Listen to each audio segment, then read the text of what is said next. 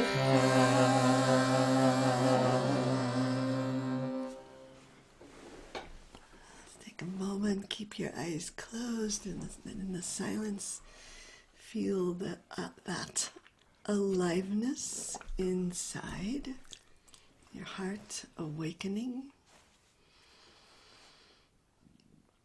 and sparks rising up.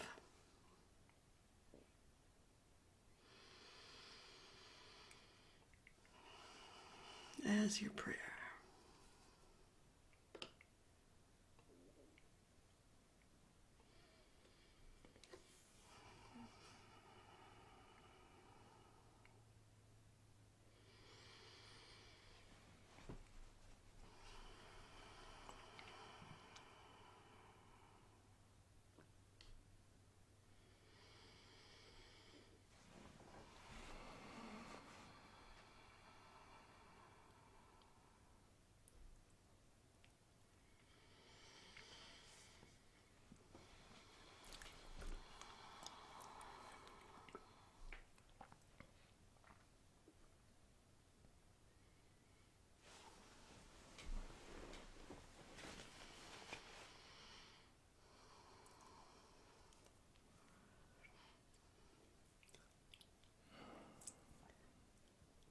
So we want to take this practice and let it sensitize us to the beauty that's there for us in our lives. And sometimes I know for me that means slowing down. Because when I'm kind of rushing around, I miss just so much. And it means finding a certain stillness inside me and a place of receptivity, so that I can receive that beauty, and then know that my life becomes my response. It's like every gesture of kindness, every place of generosity in me becomes the response to what I've received. Any work that I do in the world, and in any activism that I want to do, in to try to bring justice to the world, I want to connect it to what I receive of the beauty of my life, just the light streaming in the morning, in through my window, or the touch of my beloved. I want to open to it, so that I can make that connection. Because anything that I do that is disconnected from what I receive, becomes a kind of a recipe for burnout, for exhaustion. It's like I want that cycle to be there, and that there is something always coming towards me. I can either push it away because it's not exactly what I wanted, but then all my energy goes to the push away, and instead of something else, which is my creativity, my inspiration. So that's, I think, our KZOOM today, and I want to just to look around the room and thank everybody here. Well, while we're doing that, we'll meet again in 2 weeks. All right. In December, for God's sakes. Wow. Yeah, because next Thursday's next Thanksgiving. Thursday, Thanksgiving. Yeah. I don't even know what that means this time. But we're not going to KZOOM next week, and and we will be together the week afterwards. I'll miss you, and I'll miss you. Yeah, 2 weeks. It's a long time. Yeah, really. Thank you for all the compliments on our tie-dyes. Right, yeah. Yes, sir, we are. Uh-huh. So we want to, for those who'd like to take a few minutes to really respond to the practice that we have been doing, to say, where have you been touched? How can you, that we'll get together for 10 minutes for the people who are here who want to stay and do that. If you need to leave, we love you and see you in 2 weeks. Yeah, but for some people, this is. I said it was a breakout group, and they said no, it's a breakthrough group. Ah, right, right. That's what Abhachyat said that. Yeah. Gotcha. So I'm going to